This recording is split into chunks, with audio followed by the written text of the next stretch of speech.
Hello students, एक बार फिर से आपका स्वागत है मुख्यमंत्री अभ्युदय योजना में। हम लोग पढ़ रहे हैं नीट और जेईई के लिए फिजिक्स। आज हम लोग का एक नया टॉपिक शुरू हो रहा है, या ये कह लीजिए कि हम लोग एक नई फिजिक्स की तरफ मूव कर रहे हैं। अभी तक आपने जितना पढ़ा, फ्लूइड मैकेनिक्स लास्ट टॉपिक था हम लोगों का, नाम में ही क्लियर था मैकेनिक्स। उसके पहले जो पढ़ रहे थे mechanical properties of solid, gravitation, और उसके बाद जो भी चीज़ें आपने पढ़ी, circular motion, laws of motion, ये सब मैकेनिक्स थी। अब आप मैकेनिक्स को पार करके आ गए हैं हीट में। क्लियर है? तो यहाँ से अब आपकी नई चीज़ें स्टार्ट होने वाली है, जिनका पीछे की चीज़ों से 2-4% के अलावा और कोई लेना देना है नहीं। वैसे इस टॉपिक के लिए आपके शेड्यूल में केवल 2 क्लासें दी गई हैं, लेकिन ये टॉपिक इतना बड़ा है कि 2 क्लासें छोड़िए, ये इसके लिए कम से कम जो है कम से कम 5 या 6 क्लासें चाहिए। तो शेड्यूल के हिसाब से हम चल रहे हैं। शेड्यूल में मेरे समझ से वेडनेसडे के दिन या थर्सडे के दिन से टॉपिक ये शिफ्ट करेंगे। 2 या 3 क्लासें दी हुई हैं इसकी। तो जो भी इसकी क्लासें बचेंगी, जो एडिशनल क्लासें हम लोग की सैटरडे को हो जाती हैं, या कभी अगर केमिस्ट्री क्लास नहीं चली या कोई क्लास नहीं चली उसकी जगह हो जाती हैं, तो हम लोग उसको कवर करेंगे। ठीक है? क्योंकि इसके बाद सीधे शेड्यूल में आप लोगों को जो है मूव करा दिया गया है लॉज ऑफ थर्मोडायनेमिक्स के लिए, और उसमें भी काफ़ी चीज़ें छोड़ी गई हैं। उसके बाद सीधे आपको काइनेटिक थ्योरी ऑफ गैसेस और लॉज ऑफ थर्मोडायनेमिक्स एक में किया गया है, जो कि संभव नहीं है। तो उसका भी कारण सीधा सीधा यही था कि योजना आई फरवरी में और अगस्त के एग्ज़ाम को टारगेट किया गया। तो ये आप भी जानते हैं कि 5 महीने में जो है नीट का और जेईई का सिलेबस ख़त्म कराना संभव है। लेकिन चलिए, फिर भी कम से कम सरकार का हम लोगों को धन्यवाद करना चाहिए, जो है ज़्यादा से ज़्यादा, कि उन्होंने जो है बच्चों के लिए मुफ्त सुविधा ये शुरू की। कम से कम जो बच्चे कहीं कोचिंग नहीं कर पा रहे थे, उनके लिए ये जो योजना है ये रामबाण की तरह काम करेगी, और आने वाले दिनों में योजना और बेहतर तरीके से काम करेगी। जब पूरे साल के लिए शेड्यूल बन के आएगा, तब आप देख पाएंगे कि ये योजना जो है ये और सुचारू रूप से चल पाएगी, क्योंकि आपके पास पर्याप्त समय होगा, जिसमें क्लास का कोर्स भी पूरा होगा टाइमली, और आपके लिए टेस्ट की भी सुविधा उसमें रहेगी। अब क्योंकि ऑफलाइन क्लासेस बंद चल रही हैं, इसलिए टेस्ट कराना उतना सुलभ काम नहीं है। फिर भी चलिए देखते हैं। तो हम लोग अब शुरू करने जा रहे हैं हीट। उसका ये स्टार्टिंग है, पहला पोर्शन है जो है। क्लियर है बात? तो चलिए शुरू करते हैं। देखिए, हीट जो है इसकी जो यूनिट होती है एसआई यूनिट, वो जूल होती है। ठीक है? और वर्क के बारे में आप पढ़ चुके हैं, इसकी भी एसआई यूनिट क्या होती है? जूल होती है। तो यूनिट देख के हम लोग ये कह सकते हैं कि दोनों चीज़ें क्या हैं, एक ही हैं। तो बात आती है कि अगर इनकी यूनिट सेम है तो इनके बीच में कुछ ना कुछ रिलेशन तो कॉमन होगा। तो जी वो बिल्कुल रिलेशन है। ये जो दोनों हीट और वर्क हैं, ये क्या हैं? Ways of transfer of energy.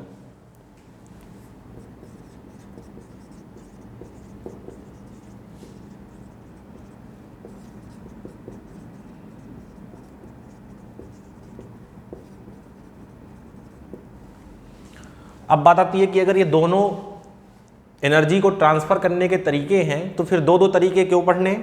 तो दोनों में कुछ डिफरेंस है। ये जो वर्क है ये मैकेनिकल तरीका है, और ये जो हीट है ये नॉन मैकेनिकल वे है।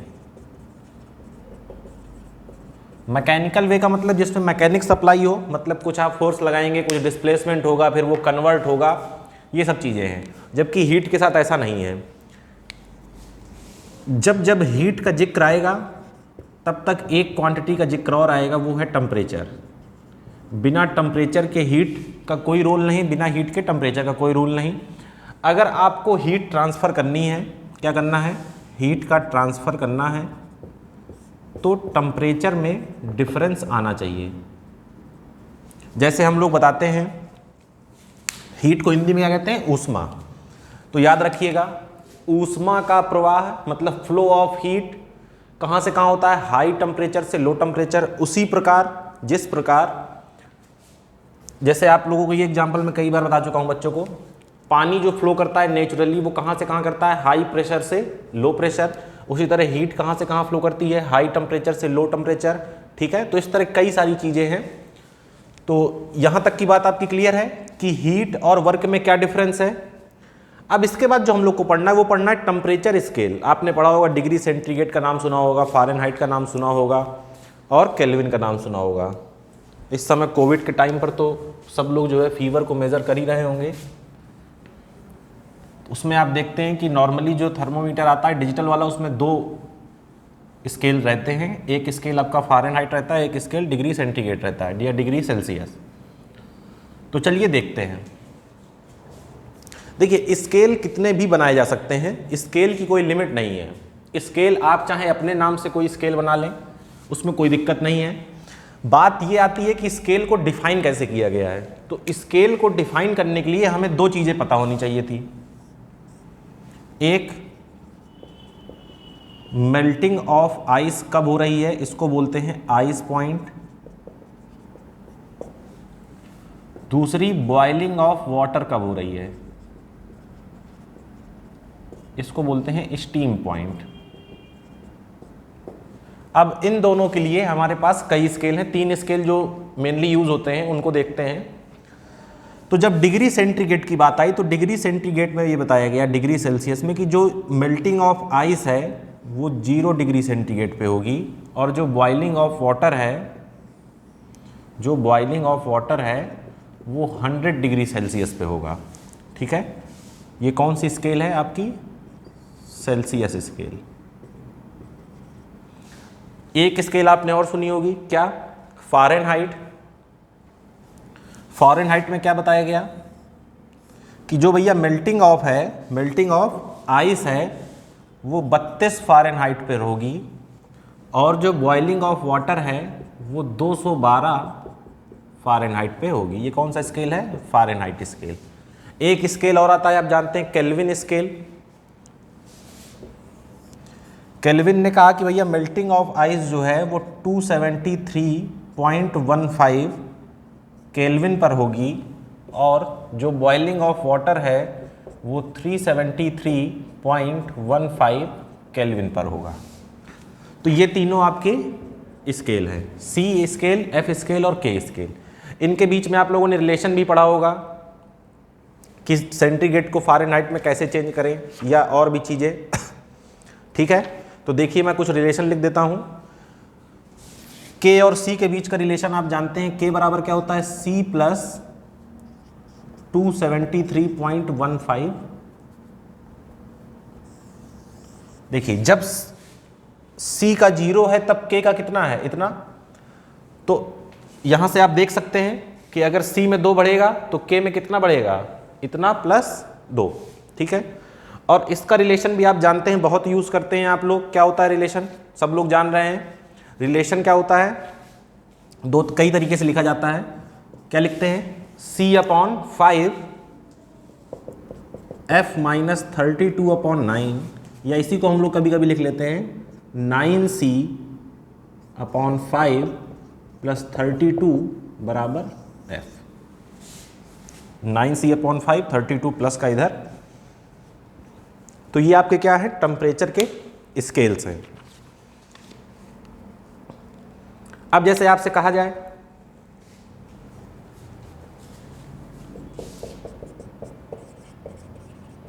कन्वर्ट 30 डिग्री सेल्सियस इनटू के एंड एफ स्केल, तो कर सकते हैं, बिल्कुल कर सकते हैं। इसके लिए देख लीजिए क्या है, F बराबर क्या है, 9C/5 + 32। 9C कितना है, 30/5 + 32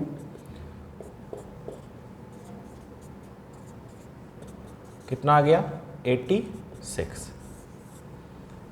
इसके लिए आप जानते ही हैं कि K बराबर क्या होता है, C + 273.15।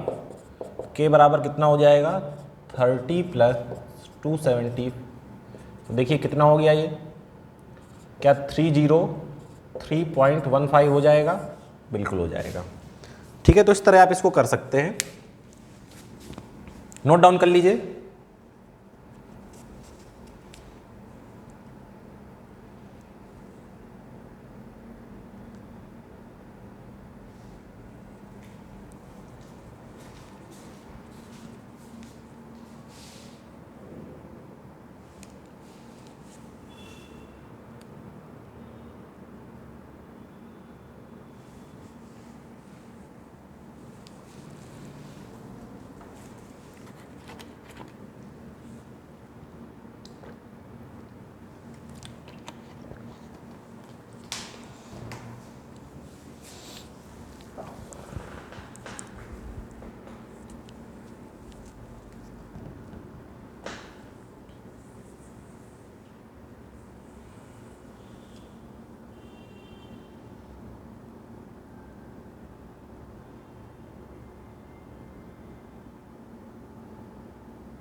चलिए आगे बढ़ते हैं। इसको मैं बना रहने देता हूँ, एक क्वेश्चन और कर लेते हैं।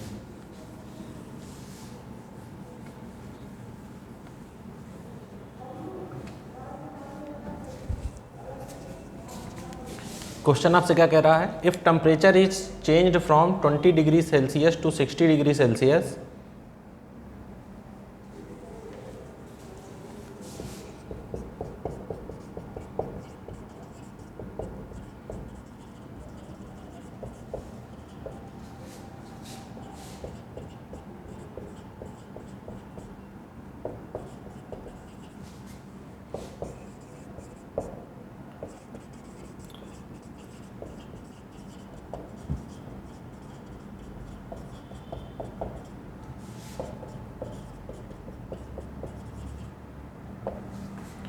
कह रहा है सेंटीग्रेड या सेल्सियस स्केल पर जब टेम्परेचर 20 डिग्री सेंटीग्रेड से 60 डिग्री सेंटीग्रेड जा रहा है, यानी कि 40 डिग्री सेल्सियस का जो है उसमें इंक्रीमेंट हो रहा है, तो आपसे पूछ रहा है कि अगर उसी इंक्रीमेंट के रिस्पेक्ट में हम केल्विन और फ़ारेनहाइट स्केल देखें तो कितना टेम्परेचर डिफरेंस आएगा, डेल्टा टी कितना आएगा।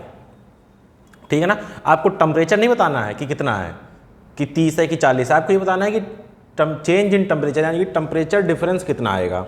तो उसके लिए देखिए आपको क्या करना पड़ेगा, कंपेयर करना पड़ेगा स्केल्स का। ठीक है, देखिए ये है आपका सेल्सियस, ठीक है। अब देखिए हो क्या रहा है, अगर मैं देखिए पहले C और K को लेता हूं, ध्यान से देखिएगा, जब सेल्सियस स्केल में 0 से 100 जा रहे हैं, कहाँ से कहाँ जा रहे हैं, 0 से 100 जा रहे हैं, यानी कि लोअर पॉइंट आइस पॉइंट से स्टीम पॉइंट तक जा रहे हैं, तो कितने का चेंज हो रहा है, 100 - 0 100 डिग्री सेल्सियस का। यही काम जब हम केल्विन स्केल में कर रहे हैं तो ये पूरा चेंज कितना हो रहा है, 373.15 minus 273.15 is equal to 100। Clear है, यानी कि जो टोटल टेम्परेचर डिफरेंस किस में आ रहा है, सेल्सियस स्केल में मेल्टिंग पॉइंट से या मेल्टिंग आइस पॉइंट से स्टीम पॉइंट तक जाने में 100 है, और केल्विन स्केल में भी कितना है, 100 है। तो हम ये कह सकते हैं कि 100, ये पहले के लिए कर रहे हैं, किसके लिए, इन के स्केल, क्या लिखेंगे, 100 degree Celsius change in C scale is equal to 100 kelvin change in K scale. बात समझ रहे हैं, जब 100 डिग्री सेल्सियस चेंज किस में हो रहा है, C स्केल में हो रहा है, तो 100 केल्विन चेंज किस में हो रहा है, आपका K स्केल में। तो जब 1 डिग्री सेल्सियस चेंज होगा इन C स्केल में, तो 1 केल्विन चेंज होगा किसमें, K स्केल में। तो जब कितना चेंज हो रहा है, 20 से 60, तो जब 40 डिग्री सेल्सियस चेंज होगा C स्केल में, तो 40 केल्विन चेंज किसमें होगा, K स्केल में। ठीक है, तो टेम्परेचर नहीं पूछा आपसे। अब देखिए सेकंड में, जब 100 डिग्री सेल्सियस चेंज हो रहा है सेल्सियस स्केल में, तो यहाँ कितना चेंज हो रहा है, देखिए 212 में 32 करेंगे तो 180 डिग्री फ़ारेनहाइट। तो 100 Celsius change in C is equal to 180 Fahrenheit change in F। तो यहाँ से देखिए, अगर मैं एक के लिए निकालूं,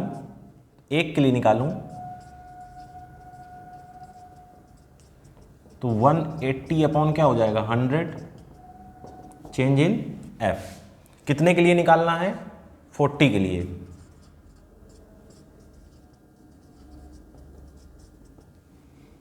तो 180 upon 100 into 40, change in F, इसको आप सॉल्व कर लेंगे। देखिए एक जीरो से ये जीरो, इस जीरो से ये जीरो, कितना आ गया 72 फ़ारेनहाइट चेंज इन एफ। सीधी सी बात है। देखिए इसमें 180 ब्लॉक्स हैं, इसमें 100 ब्लॉक्स हैं, तो जब इसमें 40 ब्लॉक बढ़ेंगे तो सीधी सी बात है इसमें क्या होना चाहिए 100 बढ़ जाना चाहिए, क्योंकि इसके 100 बढ़ने पर इसमें 180 बढ़ रहे हैं। इसका एक ब्लॉक इसके 1.8 के बराबर है। क्लियर है। तो जब आप इसमें कितना मूव करेंगे 40 मूव करेंगे तो इसमें आप 72 मूव कर जाएंगे। क्लियर है बात, नोट कर लीजिए।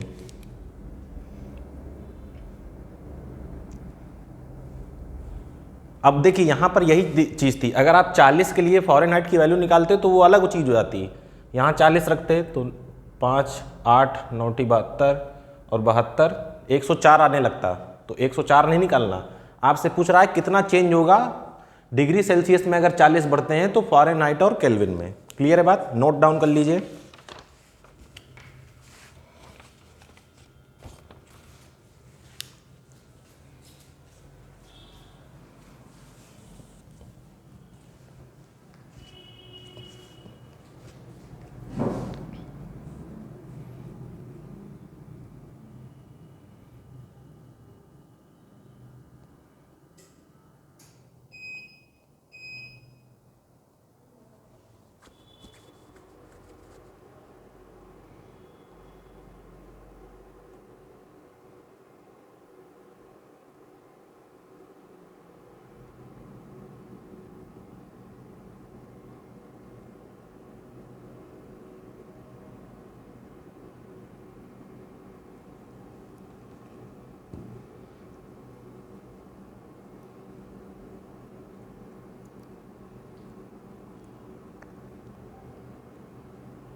चलिए अब हम लोग पढ़ने जा रहे हैं थर्मल एक्सपेंशन। ये तो था बेसिक इंट्रोडक्शन।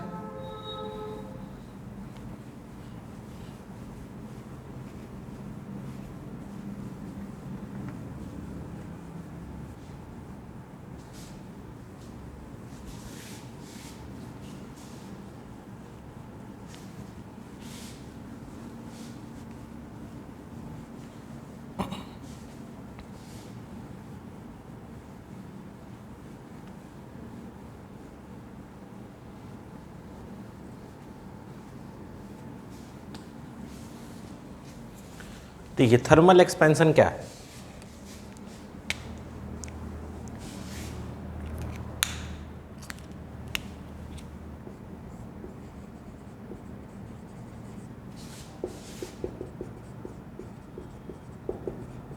हिंदी में से बोलते हैं ऊष्मीय प्रसार। क्या कहता है थर्मल एक्सपेंशन कि अगर आप हीट देंगे तो टेम्परेचर बढ़ेगा, ये सब जानते हैं। और जब टेम्परेचर बढ़ेगा तो क्या होगा, एक्सपेंशन होगा। कैसे होगा ये देखना है। क्लियर है बात। ये जो एक्सपेंशन है आपका, ये जो एक्सपेंशन है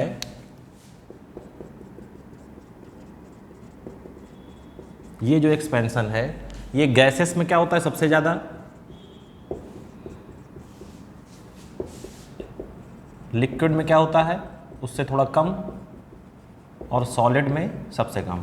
ये मत सोचिएगा कि सॉलिड में एक्सपेंशन नहीं होता, होता है, बहुत ही मामूली। ठीक है। अब देखिए 3 तरह के आपको एक्सपेंशन पढ़ने हैं। ठीक है, कौन कौन सा आप जानते हैं। पहला आप क्या पढ़ेंगे, लीनियर पढ़ेंगे। फिर क्या पढ़ेंगे आप, वॉल्यूम का पढ़ेंगे। फिर एरिया का पढ़ेंगे। तो इसी में पहली जो हेडिंग है वो क्या है, लीनियर एक्सपेंशन। लीनियर एक्सपेंशन में देखिए क्या होगा, ये आपके पास कोई रॉड है, बहुत ही पतली रॉड है, 1 डायमेंशन की, ए बी। इसकी लंबाई जो है शुरू में वो कितनी है, स्मॉल एल, और इसका जो टेम्परेचर है वो टी है। आपने इसको हीट दिया, तो इसकी लंबाई बढ़ेगी और इसका टेम्परेचर भी बढ़ेगा। ये मैं देखने में इसकी चौड़ाई बना रहा हूँ, लेकिन इसकी चौड़ाई है नहीं, 1 डायमेंशन है। तो ये 1, और यहाँ पर आपका एक, यहाँ पर बी था, और ये मान लीजिए बी डैश हो चुका है। तो इसकी जो लेंथ है वो एल प्लस डेल्टा एल हो चुकी है। जो इसका टेम्परेचर है वो टी प्लस डेल्टा टी हो चुका है। बात क्लियर है। इसकी लंबाई कुछ ना कुछ बढ़ गई। अब यदि if delta T is small, मतलब ये नहीं है कि 300-400 डिग्री टेम्परेचर बढ़ाने के बाद ये आप सोचें कि ये फॉर्मूले वैलिड रहेंगे।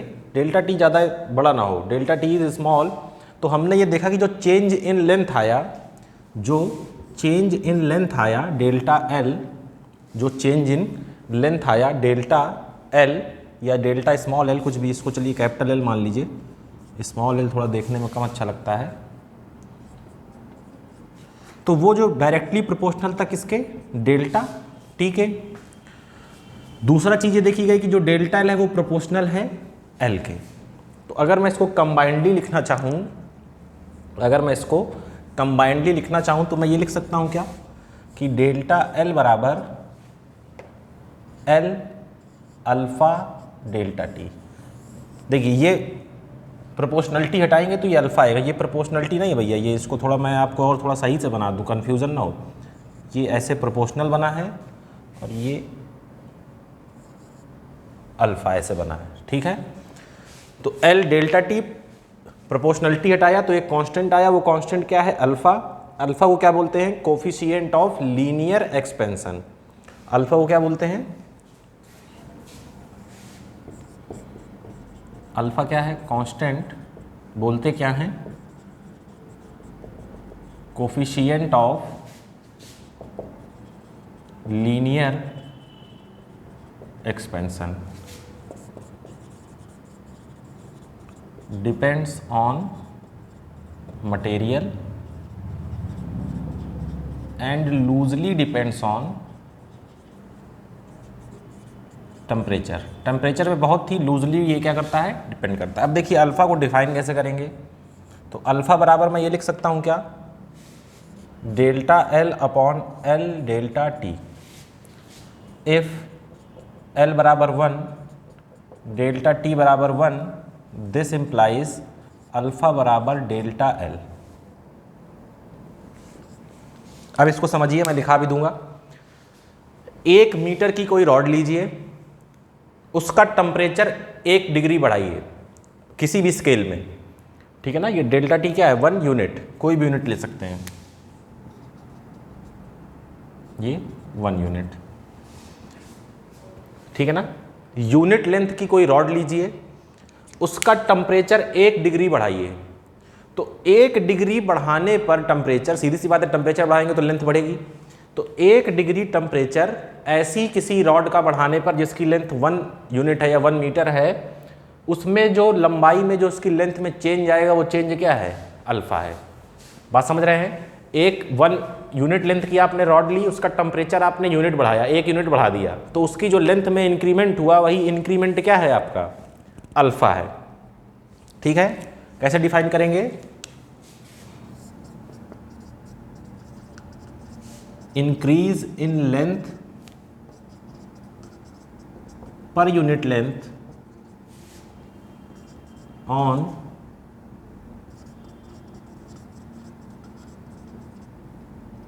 Temperature change of 1 unit. जब टेम्परेचर चेंज 1 यूनिट हो तो यूनिट लेंथ की रॉड की जो लेंथ बढ़ती है, ठीक है ना,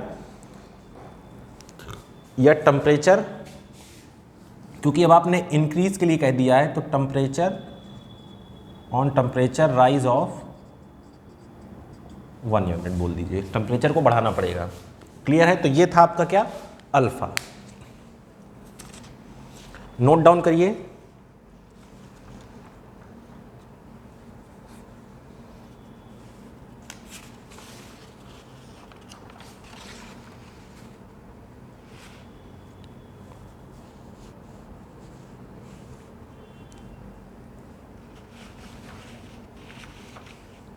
कुछ इंपॉर्टेंट वैल्यूज़ लिख लीजिए, जैसे जो अल्फ़ा है वो स्टील के लिए लिख लीजिए और अल्फ़ा जो है वो कॉपर के लिए लिख लीजिए। ये होता है 1.2 10⁻⁻5 डिग्री सेंटीग्रेड इनवर्स। क्यों, देखिए एल से एल क्या हो जाएगा, कैंसिल आउट, डेल्टा टी है, नीचे टेम्परेचर है, ऊपर जाएगा क्या हो जाएगा, इनवर्स, और ये आपका होता है 1.7 10⁻⁻5 डिग्री सेंटीग्रेड इनवर्स। देखिए ये वैल्यू बहुत छोटी है, 10⁻⁻5 में चल रहा है, ठीक है ना, तो बहुत ज़्यादा इंक्रीमेंट नहीं हो रहा है।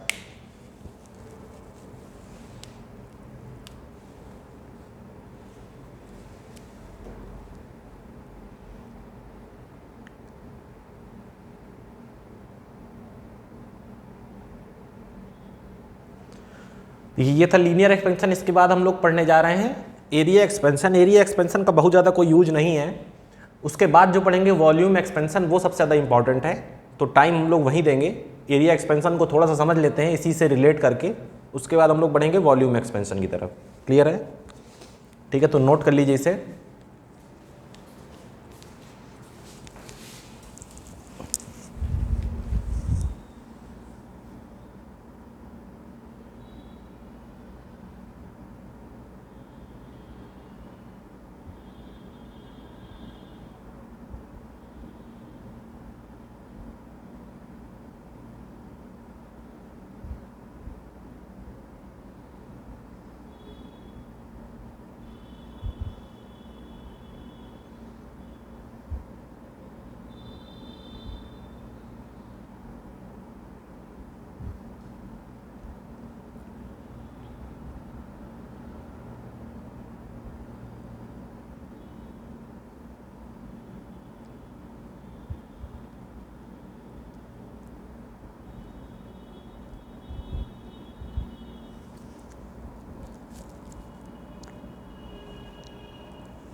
चलिए अब हम लोग देखते हैं एरिया एक्सपेंशन और वॉल्यूम एक्सपेंशन। एरिया एक्सपेंशन पे बहुत ज़्यादा टाइम नहीं देना है।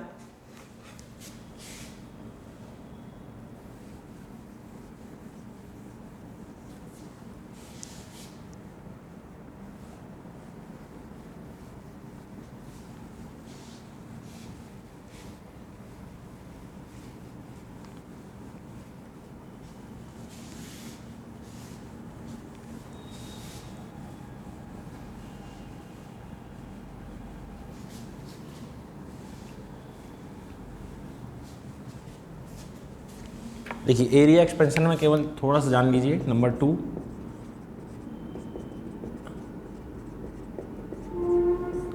सेम चीज़ है, डेल्टा ए क्या आएगा, ए अब सिग्मा हो जाएगा, डेल्टा टी हो जाएगा। यहाँ से सिग्मा निकालेंगे तो delta A upon A delta T. If A बराबर 1 मीटर स्क्वायर, डेल्टा टी बराबर 1 यूनिट, तो सिग्मा कितना हो जाएगा आपका, डेल्टा ए। 1 मीटर स्क्वायर का कोई एरिया लीजिए, उसका टेम्परेचर 1 यूनिट बढ़ाइए, तो जो एरिया में जो चेंज आएगा वो क्या होगा, सिग्मा होगा। ठीक है, क्लियर है। तो इसके बारे में इतना ही जानिए। एक चीज़ और जान लीजिएगा, क्या जानना है, सॉरी सिग्मा नहीं है, कहाँ गए, अल्फा था ना वहाँ, बीटा। दिखाने को आप सिग्मा से भी दिखा दे सकते हैं, कोई ज़रूरी नहीं है, बीटा ले लीजिए। ठीक है, एक रिलेशन होता है बीटा बराबर 2 अल्फा। अल्फा क्या था आपका, लीनियर एक्सपेंशन, बीटा क्या है, एरिया एक्सपेंशन, कितना है, 2 गुना। क्लियर है। इसका प्रूफ अभी हम लोग आगे देखेंगे, जो वॉल्यूम एक्सपेंशन देखेंगे उसमें एक बार प्रूफ करेंगे, दोनों के लिए हो जाएगा। क्लियर है, इसको नोट कर लीजिए। इसके बाद आते हैं वॉल्यूम एक्सपेंशन पे तुरंत, क्योंकि जो मेन है हमारा वो क्या है, वॉल्यूम एक्सपेंशन।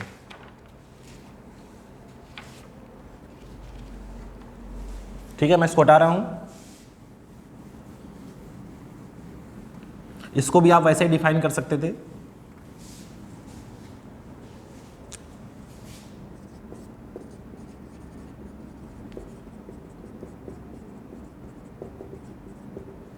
Volume expansion. अब देखिए वॉल्यूम एक्सपेंशन क्या कह रहा है, किसके लिए अप्लाई होगा, ये 3D सरफेस के लिए। ये आपके पास कोई क्यूब है जिसकी लेंथ कितनी है, L, और जिसका वॉल्यूम कितना है, V। क्लियर है, लेंथ L है, वॉल्यूम V है। आपने क्या किया, हीट किया, टेम्परेचर कितना बढ़ा, डेल्टा T, वॉल्यूम कितना बढ़ गया, डेल्टा V। क्लियर है। अब हम कह रहे हैं कि if delta T is smaller than 100 degree Celsius, मतलब जो टेम्परेचर आपने इंक्रीज किया है वो 100 डिग्री सेल्सियस से ज़्यादा ना हो, तब के केस में जो डेल्टा V है वो प्रोपोर्शनल होगा डेल्टा T के, और जो डेल्टा V है वो प्रोपोर्शनल होगा V के। क्लियर है। तो इसको मैं फिर से उसी तरह लिख सकता हूँ कि डेल्टा V बराबर V अल्फ़ा बीटा क्या आएगा, गामा डेल्टा T। यहाँ से आप गामा की वैल्यू निकाल सकते हैं, delta V upon V delta T। ठीक है, उसी तरह इसको भी डिफाइन कर सकते हैं। इफ डेल्टा V बराबर 1 मीटर क्यूब, डेल्टा T बराबर V बराबर 1 मीटर क्यूब 1 यूनिट, तो यहाँ से गामा क्या हो जाएगा, डेल्टा V। 1 मीटर क्यूब का कोई क्या लीजिए, ऑब्जेक्ट लीजिए, उसका टेम्परेचर 1 यूनिट बढ़ाइए, तो जो इंक्रीमेंट होगा उसके वॉल्यूम में वो क्या होगा, आपका वॉल्यूम एक्सपेंशन का कोफिशिएंट। गामा क्या है, coefficient of volume expansion.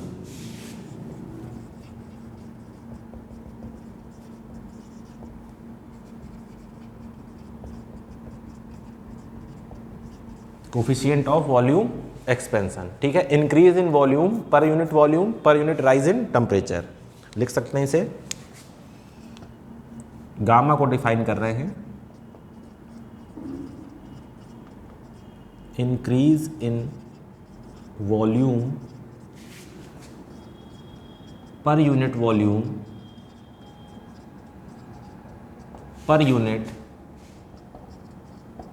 rise in temperature. अब देखिए जो गामा है आपका depends upon material largely depends upon temperature. ये मटेरियल पर भी डिपेंड करता है और टेम्परेचर पर बहुत ज़्यादा डिपेंड करता है। ठीक है, इसके लिए हम इसका ग्राफ भी देखेंगे। उसके पहले कुछ वैल्यूज़ जान लीजिए किसकी, गामा स्टील, गामा कॉपर। ये कितना होता है आपका 3.6 10⁻⁻5 डिग्री सेल्सियस इनवर्स। ये होता है 5.1 10⁻⁻5 डिग्री सेल्सियस इनवर्स। ठीक है, ग्राफ देख लीजिए क्या कहता है ग्राफ, किसके इसके बीच में, गामा के बीच में और टेम्परेचर के बीच में। देखिए ये आपका टेम्परेचर है और ये आपका क्या है, गामा है। ग्राफ आपका ऐसे जाता है, ये 100 डिग्री सेल्सियस और ये है मान लीजिए कितना 500 या 200 मान लीजिए, इसको कितना मानेंगे, हाँ 200 500 मान लीजिए, इसको 200 मान लीजिए, किस में है, केल्विन में लेंगे। 200 केल्विन 500 केल्विन। अब ये 200 डिग्री सेल्सियस और 500 डिग्री सेल्सियस होता तो बहुत ज़्यादा हो जाता है, और आप लोग पहले ही मान चुके हैं कि डेल्टा टी है जो ज़्यादा बड़ा ना होना चाहिए। ठीक है ना, इसको 2 लेंगे तो कितना आएगा, आप लोग कंपैरिजन देख चुके हैं, कन्वर्ट कर लीजिएगा। ठीक है, यहाँ पर जो लिमिट ली है वो हमने सेल्सियस स्केल में ली है, यहाँ पर जो ग्राफ बना रहे हैं वो केल्विन का बना रहे हैं, क्योंकि जब कैपिटल टी की बात करते हैं तो केल्विन में ही लेते हैं। तो आप देख रहे हैं कि 200 केल्विन पे जब थे तब ये बढ़ रहा है, 500 पर भी हल्का बढ़ा, लेकिन जब आप उसके आगे चले गए तो ये क्या हो गया, कांस्टेंट हो गया। ये ग्राफ यहाँ पर क्या हो जा रहा है, कांस्टेंट। ठीक है ना, तो ये किसके बीच में ग्राफ है, गामा के बीच में और टी के बीच में। At low temperature gamma increases with temperature increases, at high temperature gamma is constant. लिख सकते हैं यहाँ पर, at low temperature gamma increases with T increases, at high temperature gamma क्या है आपका, कांस्टेंट। ठीक है, तो हम लोगों ने क्या पढ़ा, अल्फा पढ़ा, बीटा पढ़ा, गामा पढ़ा। बीटा के लिए हमने पढ़ा था 2 अल्फा, गामा के लिए पढ़ेंगे 3 अल्फा। इसका मैं अभी प्रूफ आपको करके दिखा रहा हूँ, इसी प्रूफ से आप ये वाला प्रूफ भी कर सकते हैं। ठीक है, तो इसको आप लोग नोट डाउन करिए, फिर आगे बढ़ते हैं।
चलिए आगे बढ़े।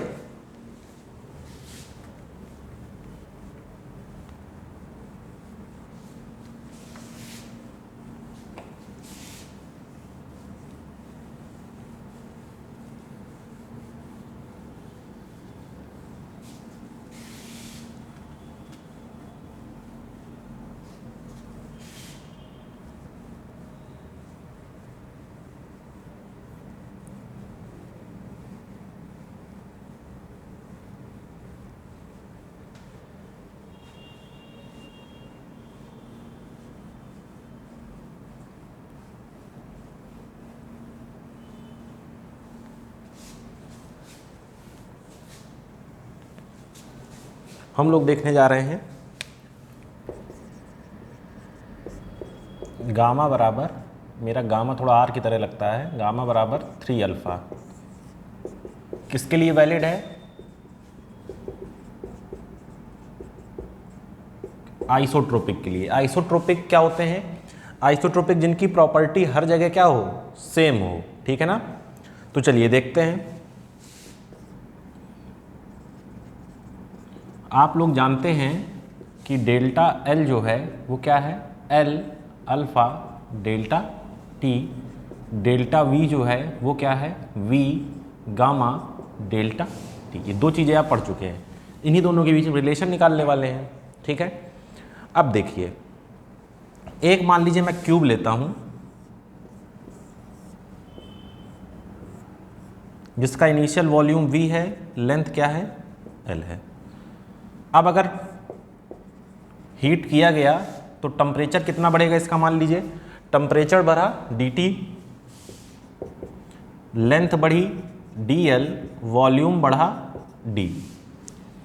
क्लियर है भाई, एक्सपेंशन होगा तो तीनों चीज़ें बढ़ गई, ठीक है। चलिए क्या, तो मैं इसको देखिए, ये जो dv है आपका डेल्टा v है, इसको मैं dv v गामा dt लिख सकता हूँ, बिल्कुल लिख सकता हूँ, इक्वेशन 1। अच्छा बताइए v क्या होगा, l क्यूब होगा कि नहीं होगा। अब अगर मैं dv बाई dl निकालूँ तो कितना हो जाएगा, 3l स्क्वायर। x क्यूब का क्या होता है 3x स्क्वायर, तो l क्यूब का 3l स्क्वायर। यहाँ से देखिए dv क्या हो गया, 3l स्क्वायर dl, इक्वेशन 2।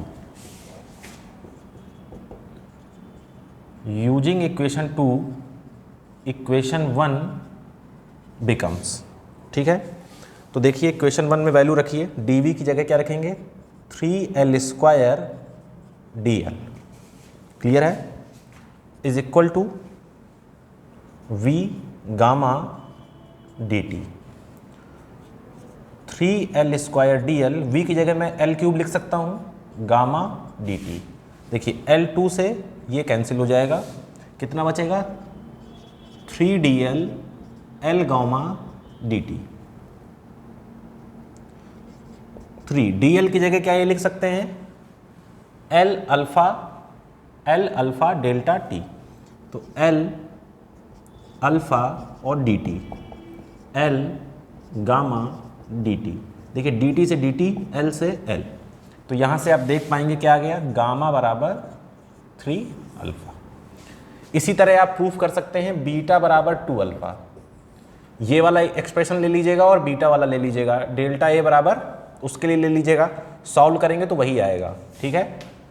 जैसे यहाँ पर ए क्या था आपका, v क्या था, l क्यूब, तो ए क्या हो जाएगा, l square, D A by D L निकालिएगा, कितना आ जाएगा 2l, तो डी ए को इधर भेज दीजिएगा, कितना हो जाएगा 2l dl, ठीक है। डी ए के लिए वैल्यू रख लीजिएगा यहाँ पर, उसके बाद जो ये dl आएगा इसके लिए वैल्यू लिख लीजिएगा, और आप देखेंगे यहाँ पर जो, देखिए यहाँ पर जो 3 बच रहा था यहाँ पर 2 बच रहा है, तो कितना आ जाएगा, बीटा बराबर 2 अल्फा। क्लियर है बात, नोट करिए इसे, एक क्वेश्चन करते हैं इसके बाद।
5 मिनट बैठे।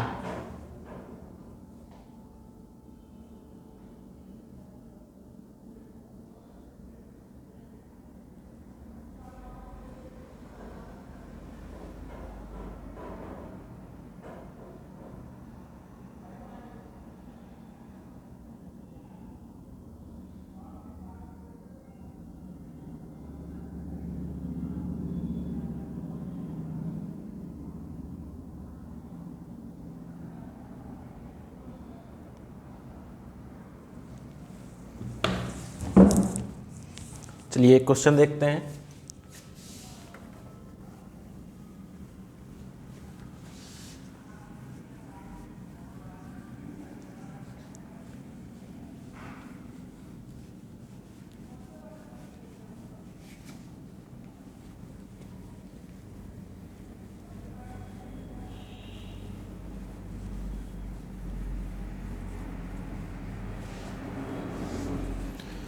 देखिए क्वेश्चन क्या कह रहा है।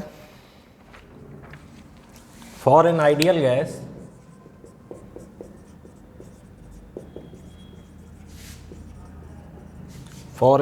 Gas find the value of gamma, find the value of gamma at constant pressure, at constant pressure. आपके ऑप्शंस आपको दिए हुए हैं 1/PV, ऑप्शन बी है 1/V, ऑप्शन सी है 1/T, ऑप्शन डी है 1/P। कैसे करेंगे, ट्राई करिए।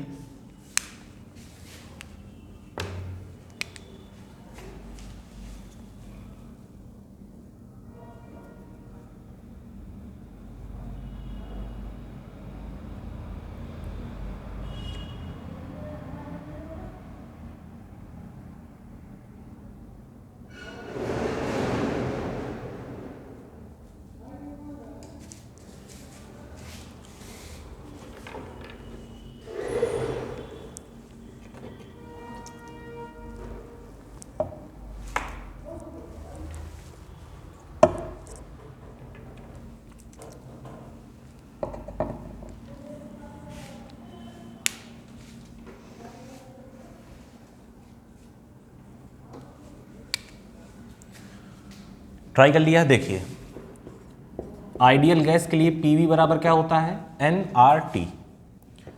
मैं इसको अगर डिफरेंशिएट करूं तो देखिए प्रेशर आपका कांस्टेंट है, बाहर आ जाएगा, क्या हो जाएगा dV, n क्या होता है कांस्टेंट, R कांस्टेंट, यहाँ क्या बचा dt। अब याद करिए वॉल्यूम एक्सपेंशन के लिए आपको बताया गया है dV बराबर क्या होता है V गामा dt। तो P V gamma dt nR dt। ठीक है, देखिए dt से dt क्या हो जाएगा कैंसिल, और यहाँ से गामा क्या आ गया nR/PV। ठीक है, इक्वेशन 1 मान लीजिए। सिंस आप जानते हैं PV बराबर nRT आपको दिया हुआ है, ठीक है, तो PV की वैल्यू यहाँ से क्या रख सकते हैं आप, nRT रख सकते हैं। तो देखिए ये nR है, नीचे PV है, PV की जगह क्या रख रहे हैं nRT, nR से nR कैंसिल, गामा कितना आ जाएगा 1/T, यानी कि ऑप्शन आपका कौन सा सही है, सी। नोट कर लीजिए।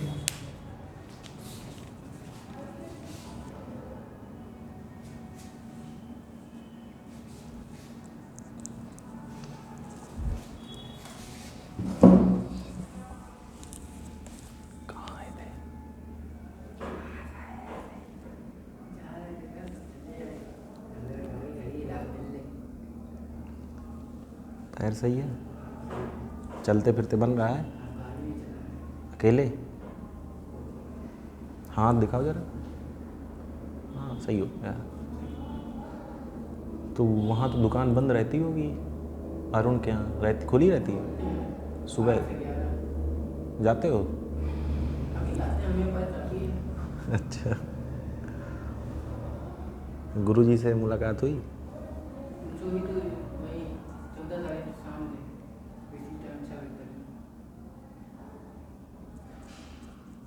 कहाँ घर बुलाया था क्या? पूरे दे दिए?